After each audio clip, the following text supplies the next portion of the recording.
I put this little thing together based on our 8 hours, so it's kind of a condensed version. The playbook for conversion. So let's just start with the first thing. And I'm going to ask you guys to work with me today because we had to do this in there, so I need everybody to stand up.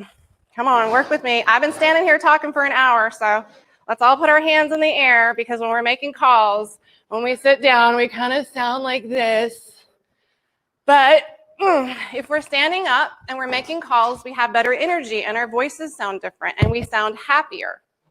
So there's a couple of things you always want to do when you're making lead calls. You want to smile. I don't know if you guys know this, but the top agent in our office, Marty, she has always had a mirror in front of her computer. It's not because she's checking her hair. Well, it might be. But mostly it's because she wants to make sure that she's putting out the right vibe on the phone. She wants to see her smile because that puts it right through the phone. They can hear that. They can hear that tightness when you start smiling really big, just like you can hear when people are happy on the other end. So we want to do that for our lead calling, okay? The other thing is it's contagious. So when you're happy, guess what? Even a person in a bad mood can be made happy because of your happiness. So you want to exude that. What? Well, true. Like if you're in a bad mood, have you ever just said, I can't call leads because I'm going to absolutely be the negative force behind the call and it won't work? You have to be in the right mindset to call these people. I think in this business, it's kind of like the restaurant industry. You have to be on, right? You've got to be restaurant on. Hi, how are you doing? It's so great to have you in today. Is that how we talk on a normal basis? No, we're like, hey, what's up? Right? But this is like restaurant on. Welcome to our company. We're so excited to show you homes, right? So that's the attitude we want to give, and we want to exude that through our energy level. It's really important because when we make these calls, it's going to determine the outcome. So when you increase your pay, you need to increase your role play to make that happen. And for 17 years, I'll be honest, I've not done any role play. Honestly, I can remember the 3 times I was forced to do it. It was uncomfortable. I didn't like it. I was embarrassed. Yep, you with me? But honestly, it's really fun. And when you're doing it with people that are encouraging and trying to help each other, it's really powerful. So if we can all work together to increase that time going back and forth, and later I've got a video of 2 brand new agents. They're both here today. And I asked them if I could show their calls that we did at the training because they did awesome. They were absolutely wonderful.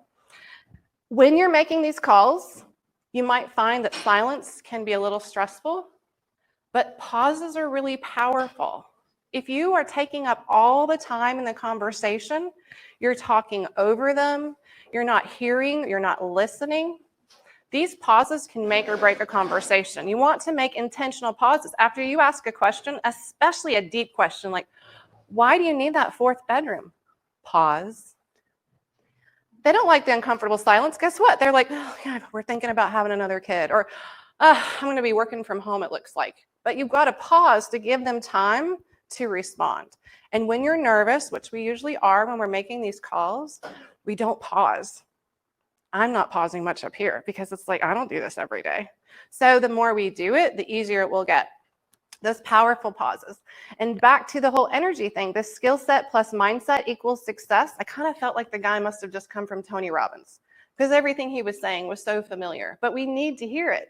We need to hear that what we're thinking is going to come out in what we're saying, and what we're saying is what they're hearing, not what we're thinking, right? So we have to make sure it's full circle. What we're saying, what we're texting, what we're typing is all leading to the same end. What's the end?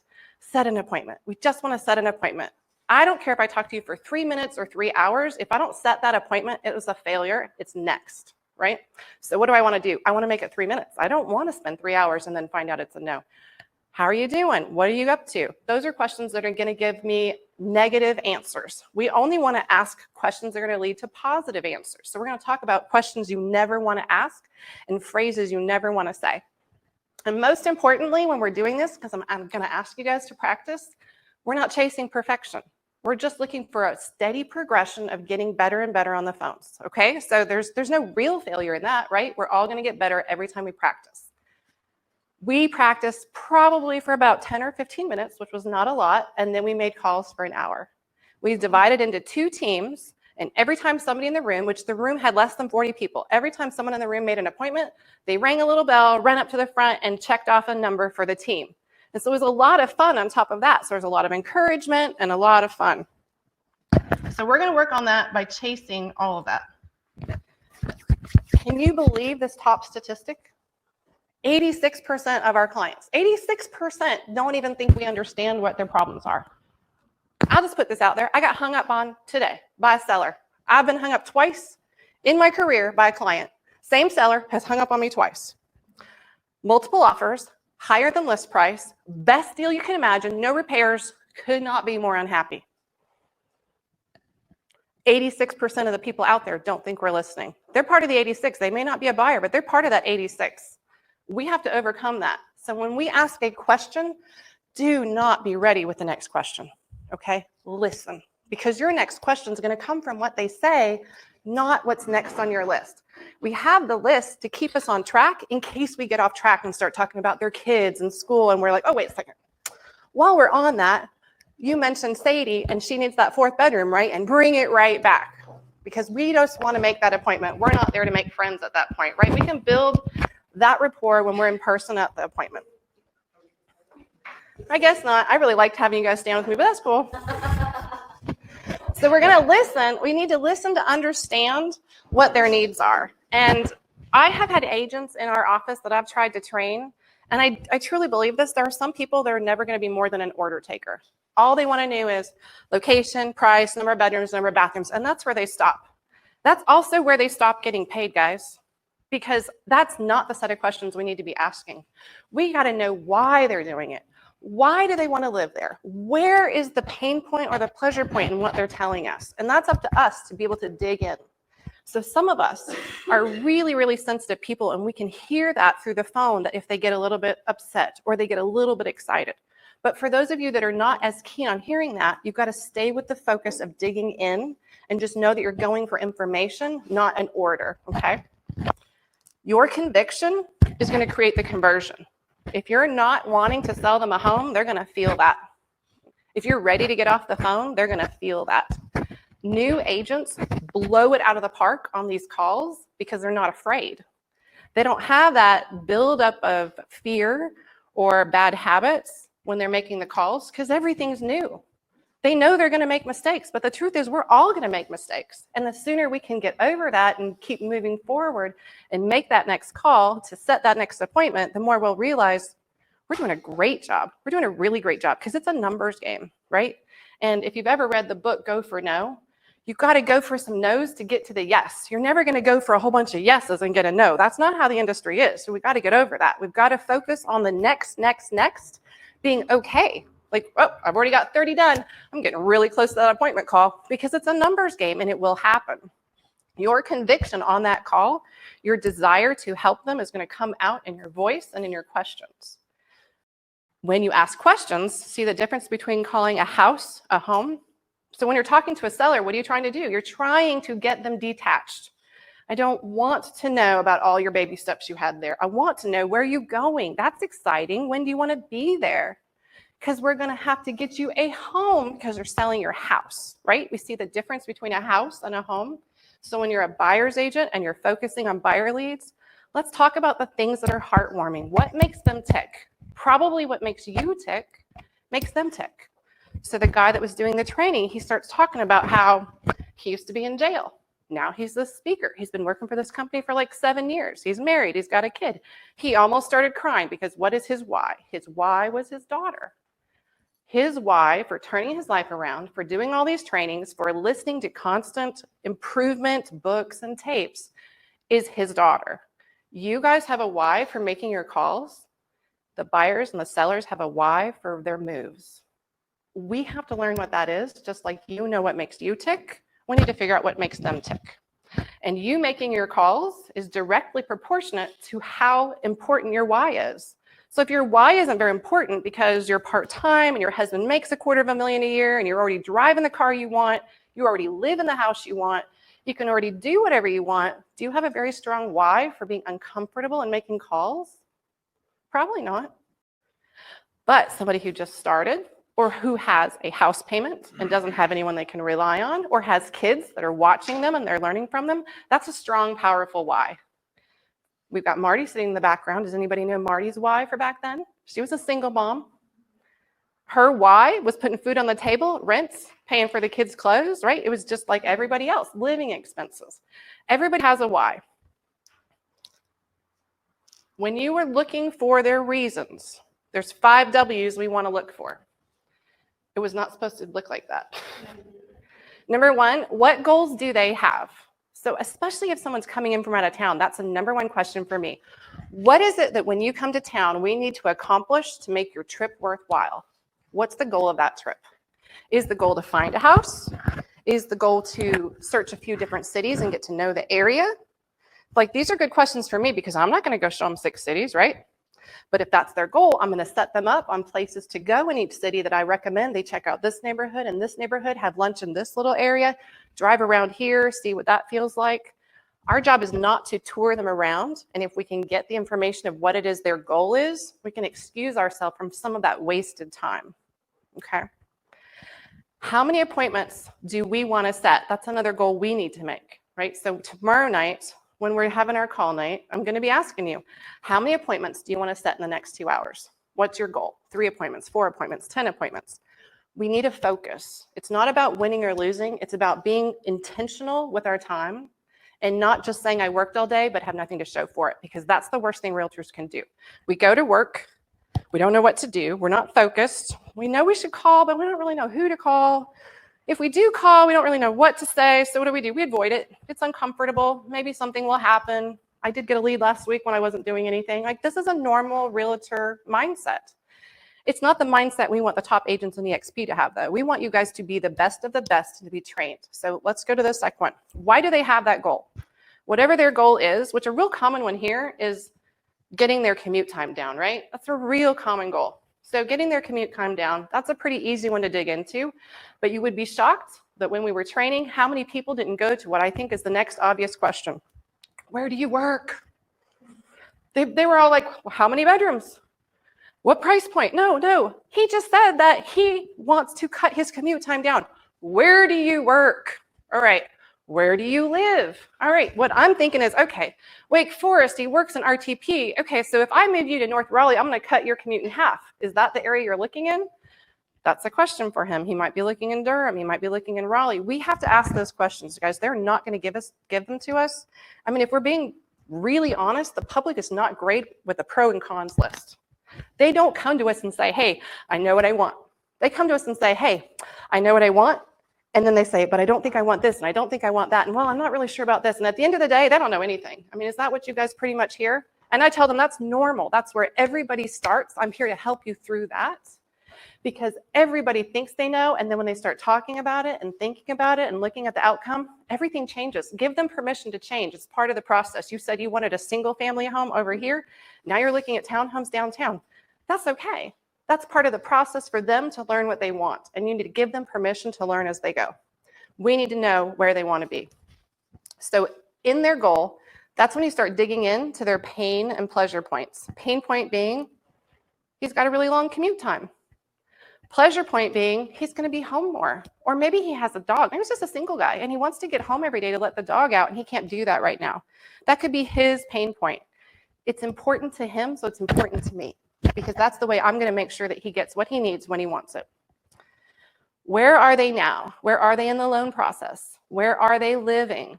Where are they as far as how long have they been looking at homes? Did you just start looking online, or have they been looking for 2 years? Does anybody know how long the average internet lead looks before they buy? Over a year. 18 months, I think, is the NAR answer, 18 months. That's probably an average. I think Nicole had one that was 3 years. Wasn't there recently one that was 3 years? She's like, oh. But don't let go of them. And the reason we have the contact management systems we have is to keep in touch with those people that are long-term nurturers. The long-term nurturers are going to fill your pipeline when the ones that are falling like cherry pick out of the sky are not there at that time. The state that we create, the wow state, this really goes back to your energy level and how you're feeling that day. But we and our mindset can create what the outcome is just in our attitude. So we talk about standing, exercising. We've got stand-up desks. We've got people making calls standing throughout the office. It makes a really powerful difference in how your voice is and how you sound versus if you're sitting at your desk like, hey, yeah, this is Kelly, and I was just calling. And if I'm standing up and I have a better energy and I sound more friendly, That's going to go a long way on the phone. My state is created by me. So right before this training, I had one of the most horrible conversations with a seller ever. My anxiety level's through the roof. My chest is tight. But my state, I hope, is clear that I'm here with you guys. I want to be here with you guys. I want to make this successful for us. All of us have things going on in the background. We have to learn to shut down, and we have to go into our state to create the goal that we want. So I'm sure you've all been there. You've been really sick. You have a listing appointment. You don't want to not go on it because obviously you need that listing. It's kind of like what I said in the restaurant industry. You have to be on. The moment that client calls your number, emails you, or texts you, it's like you're the manager at a restaurant and they're walking in the door. And it's so great to meet you. Please come in. We want to be welcoming. We want them to want to be around us. And that comes from how our state is and what we're putting out there. And it has to happen with confidence, right? So it's hard to have confidence when you're brand new. Wouldn't you agree? It's really hard because almost anything they ask you, if you don't know the answer to, you immediately feel like, oh man, when am I ever going to get good at this? Like, when am I ever going to know the answers? And I feel like for me, it took a number of years before I was confident enough to say, no one knows all the answers. I mean, that's the truth. Does anybody know how many subdivisions we have in this market? Thousands. There's no way we could know them all. So when a client asks me, well, tell me about this subdivision versus this subdivision and what's the difference? I no longer get all tied up and like, oh my God. I'm like, you don't actually think somebody knows all that off the top of their head, do you? But I'd be happy to look it up. Let's do that. And without that confidence, I could have seemed like I just didn't know anything and I was supposed to, right? And that's the difference. You've got to have confidence, and you have to have confidence with these scripts that we're going to practice. And the only way we're going to get better at them is to practice them. So we're going to be a little uncomfortable, but that's okay because it's going to pay off. And that way we can go and set the appointment. So I'm going to get to this, and you guys are going to kind of have to go with me on the things you normally say that there definitely are a habit of saying, and let's talk about why we're not going to do these things anymore. And you don't have to write this stuff down. We can send this whole presentation out. So we all just naturally say, hey, how's it going? How are you doing? But what kind of question is that for real estate? It's going to lead us down a path that probably says, yeah, I'm really busy. I don't have time. Bye. Right? We want to ask questions that are yes answers, or digging questions that lead to an A, B type of answer. So do not call and introduce yourself with your company brokerage name. Click, right? How many of us do that though? Hey, this is Kelly DeBras with eXp Realty. Click. Be more generic. Be more generic and try to keep them on the phone. And keep it short. I have gotten into the habit with my own leads where I say who I am and I say, have I caught you at a good time? Do you have a moment? Ironically, it actually goes pretty well. Everyone's got their own style. I'm not saying everybody needs to try it, but for me, that works really well. For what we're getting ready to do, they don't do that. I think it's a little disrespectful. So I think that you can, based on how you feel like you're coming across, you can certainly change or tweak your scripts. Do not say, I saw you registered or signed up on my site. Don't we all say that? It's kind of like we're stalkers. Hey, I saw you were on my site. I saw what you were looking at. You like it? You want to go see it? It's a little intrusive.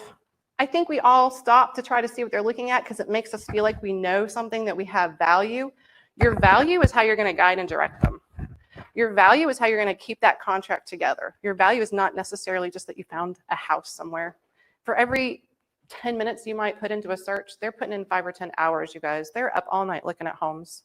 Don't feel like that's your number one job. Let's not focus on that. Let's just focus on getting appointments and getting in front of people. The rest will follow. The rest will come.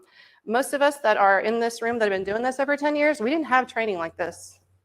So everything that you guys are learning is like expediting your ability to do better, exponentially faster than any of us were able to. Don't say, is there anything I can help you with? Again, that's a no question. Nope, thanks, I'm good. We all go, into like a clothing store. I don't know about you guys, I'm so annoyed. Can I help you? No. When I'm ready, I will ask. Aren't most of us like this? Because we're all probably type A and D personalities in real estate for the most part. We're go-getters, we're focused, we're in a hurry, we want it done yesterday, but we only want help when we're ready for help, right? So if someone asks us, what do we always say? No thanks, no thanks. Don't ask them a question that they're gonna just say no thanks to, okay? And do not come in with an assumption of the lead. I can give you story after story after story where they clicked on a trailer or it came in as a $50,000 lead and people just click past it. And then you got someone like James that comes in and calls, sets the appointment and sells it. It's not $50,000, it's $400,000. Don't judge the lead by just the information that's coming in.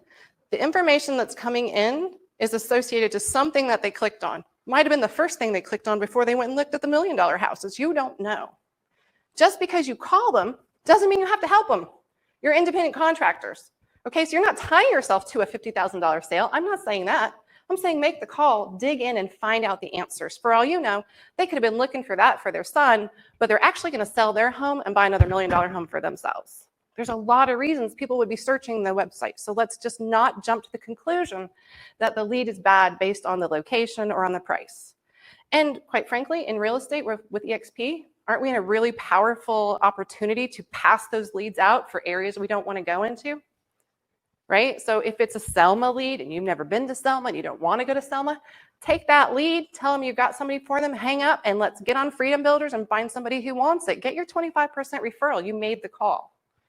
Everybody knows how to do that, right? Everybody knows how to refer in EXP. If anybody ever has any questions, talk to me or Sharon or Marty or Tina or any of your brokers. All right, so it's not showing up on here. That's freaking awesome.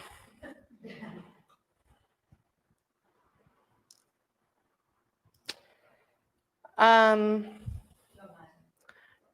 gave somebody a printout of this. Who has a printout of my scripts? Yep, I think I do want that. Thank you. All right, so it's white text. Do you see that? It's not showing up.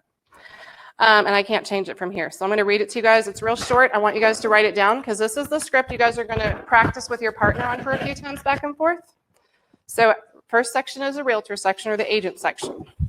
And you're going to insert your name when we get to the name. So, hey, this is, and then your name, with the home search site. Not a specific home search site, okay? The home search site, that's all, comma. I saw you were looking at some homes in the area. Not even a specific area, right? It's just a very generic. While I have you, were you looking to make a move in the next 3 to 6 months, or were you just browsing? And then pause, literally stop. Because they've only got a few things they can say, right? I don't have time for this, goodbye, click. Or they're going to answer your question. Yeah, I'm just browsing. Or I'm just looking. That goes back to listening. Did they say browsing or looking? If they said browsing, you better say, perfect. That's exactly what the site is for. What prompted you to browse? But if they said, I'm just looking, you're listening, perfect. That's what the site's for. What prompted you to look? What was it that was going on in your life that made you click that house? It's probably a house, right? It's almost always a specific house they drove by or something that showed up on their feed, and they're going to start talking. And once they start talking about that, now you can start to dig into why. They haven't hung up, you guys. This is awesome. This is a great, really easy script. Yep. Hey, this is Charity with the home search site. I saw you were looking at some homes in the area. While I have you, I was curious. While I have you, are you looking to make a move in the next 3 to 6 months or just browsing?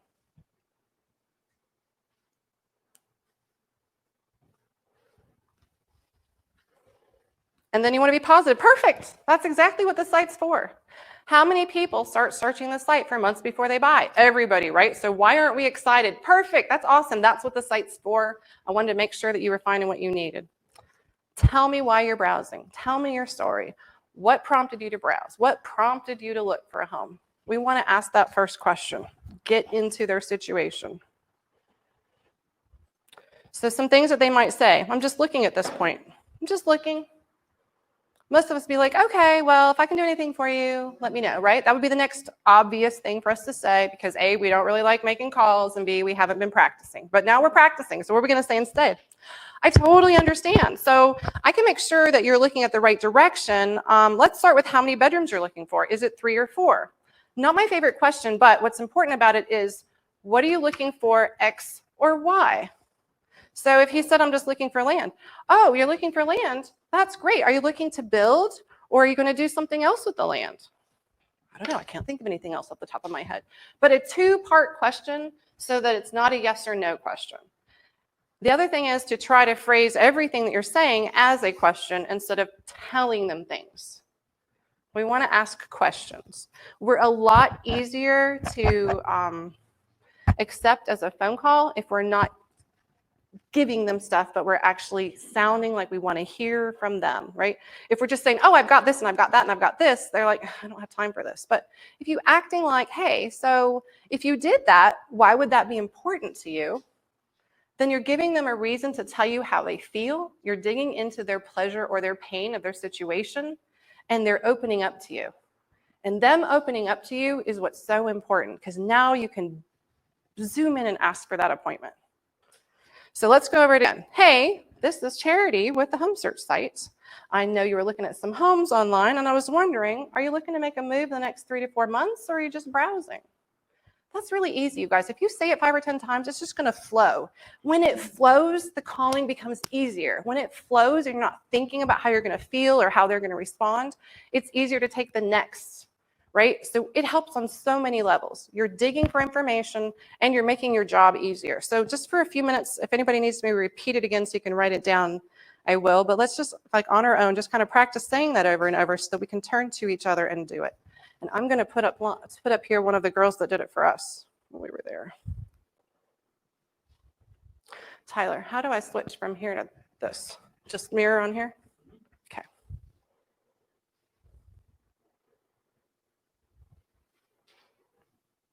And is the sound going to come through there too?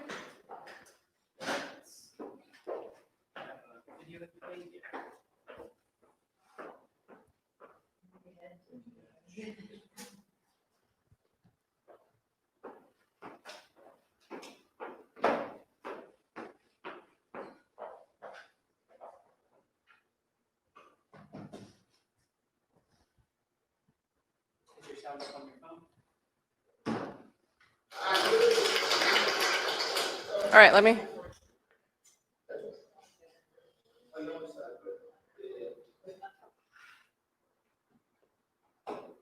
All right, so she's brand new in the business. I think she said 2 months.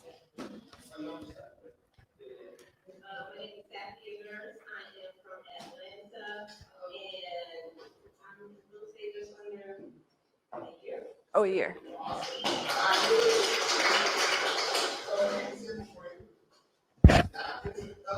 So that just got into your system. First off, how fast do you call lead? Anybody ever double tap before? Double tap will increase your chance to get a hold of them in 40%. Double tap is if you call. Did you guys hear that? Double tap, call, they don't answer, you call again, increases your chances of answering by 40%. So Sync does these conversion seminars. They've done over 6,000 agents through these seminars, and they do small seminars like this one, so they're very personal. These statistics are coming from them. So he likes to use this double tap a lot. So again, hang up, call him right back, same number. You call right back.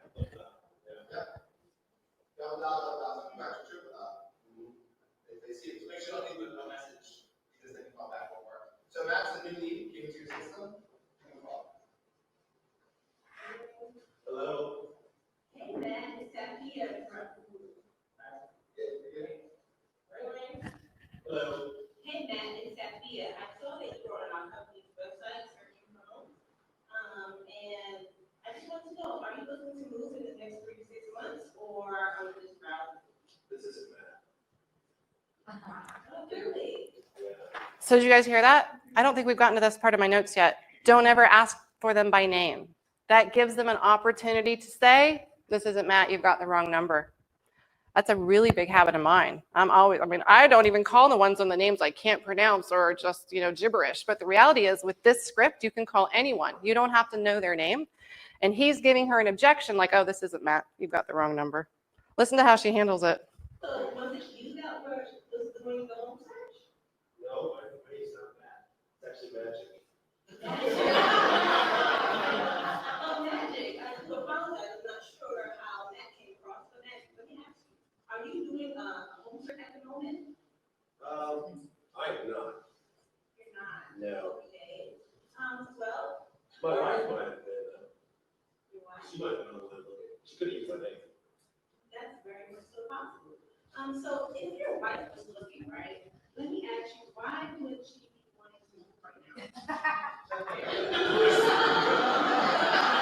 right, so bringing something funny into the conversation is very, very powerful. I could make a list of things that I've bloopered over the years that are some of my best clients because people like humanity. They like it when we mess up and acknowledge it and laugh at ourselves. Why is your wife moving? She's a serial browser. Always. So I know husband and wife talk, right?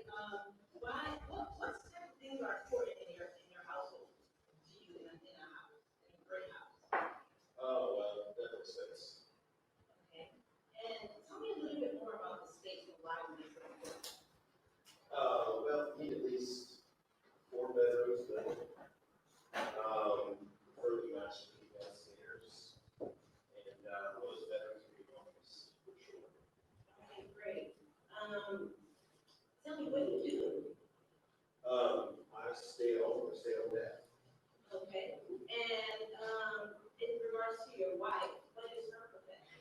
She works for Rolls she's the one that would need the office. Okay, great. And as far as her occupation goes, like what exactly does she do? She's in finance. Finance. Awesome. The master needs to be on the main floor. Why is that so important? I've heard exactly what you said. Okay, awesome. And let me hear a little bit more about your kids. Tell me a little bit more about your family. The 3 boys. Awesome. And what grades are they in? One is in pre-K, one's in high school, and the other one's just doing it. Okay. And would you say that you're happy with the school that they go to? Yeah, we're in school zone. Okay, that's awesome. I'll pause it there. So obviously, it's not the way we want the perfect call to go. It's a practice, right? This is what role play is about. He's practicing giving her objections, and she's practicing being put on the spot and trying to think of where to go next. She did a really good job for where she's at in her career and also following the instructions that they gave that day, because the instructions that they gave, which we're going to continue to go over in a second, have to do with the question she's asking. Why? Tell me a little bit more about, like, she doesn't have kids, right? Look at her. She's super young. She doesn't have kids. So she's probably not going to be the best person to connect to someone that's why is their kids until she learns to kind of bond over that, which she didn't. She kind of went over it, and we talked about that later. I'm going to switch. Do I need to do anything to just switch back to here? I'm just going to switch back to here for a second. All right. So she didn't say how you're doing, right? She did that right. She did not introduce herself with the company name. She did that right. And she did not make a long introduction. So 3 really awesome things that she learned. She also hit on all of these. Did not hit on all these 3. So she did everything that she was learning right off the bat. Here's where we were next. For every question that we ask, we want to go 3 whys deep, right? So we don't want to stop at, tell me a little bit about that. We want to go, so you want your master bedroom on the main level. Why is that important to you? Maybe it isn't, right? Whatever they say, I would always say, how important is that to you? Because about half of our market has them up and about half has them down. It's going to significantly cut in half the market, the homes that I can show you.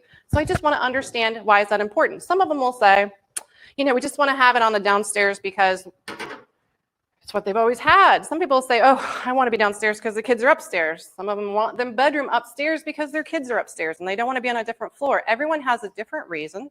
There's no right or wrong, but if you understand their reason, you can better help and guide them to what's going to be the best property for them. Again, when you're asking a question, an A to B question is what we want to go for.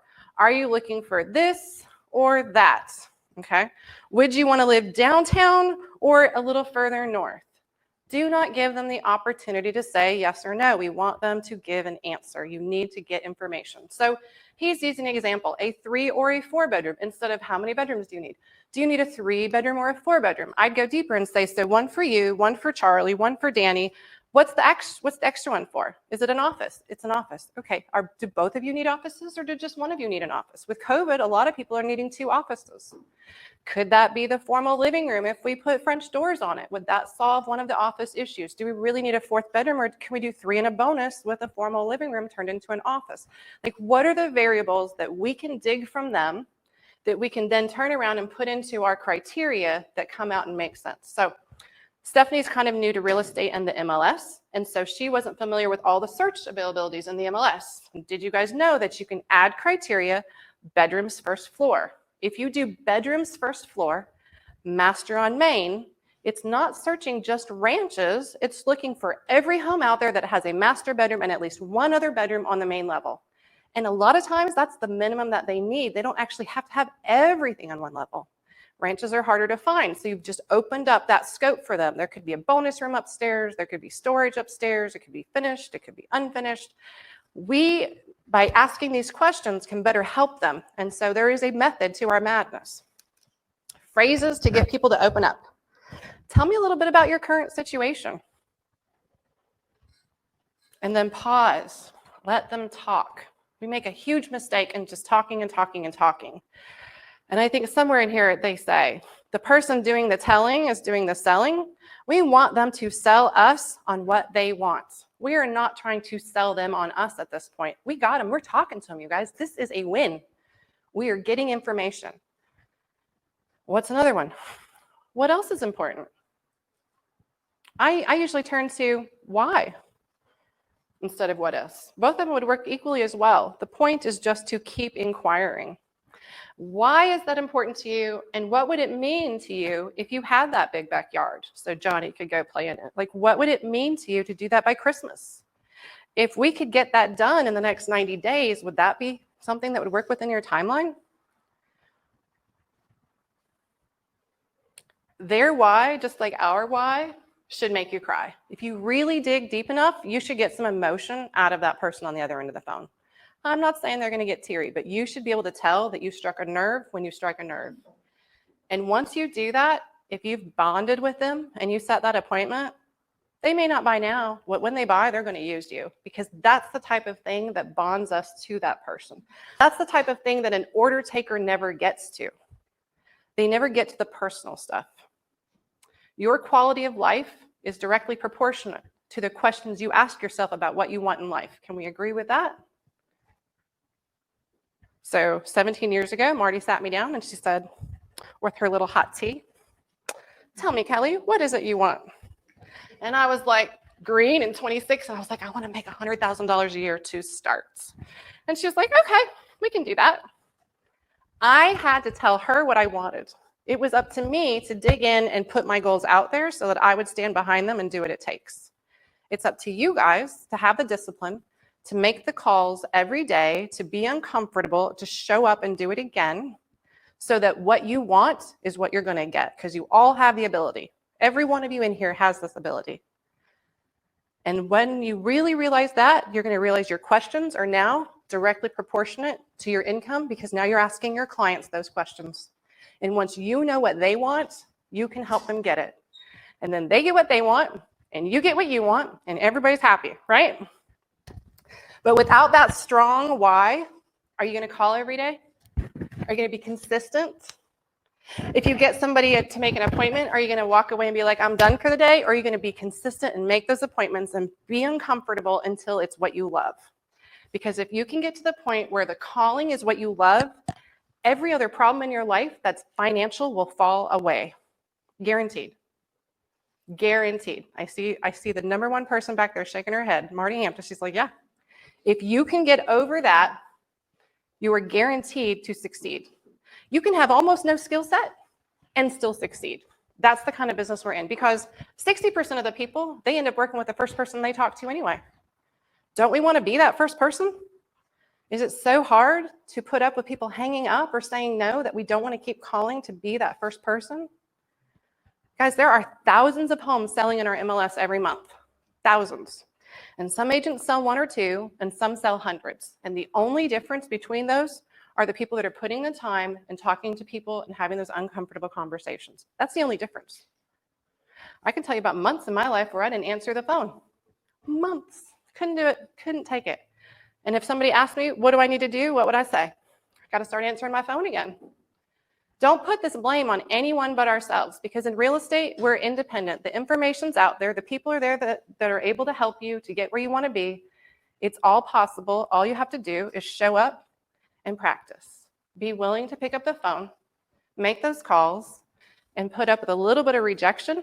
But when you get a client that loves you, that calls you back because they're moving back from Philadelphia, where they had their kid down here last year, or someone that went all the way to Norway for 3 years and comes back, when you start getting those clients that come back to you over and over and over, you cannot believe how much joy that will bring you to know that you did a great job, that they remembered you, and that you're going to have kind of free money because you didn't have to work hard for it the next time, right?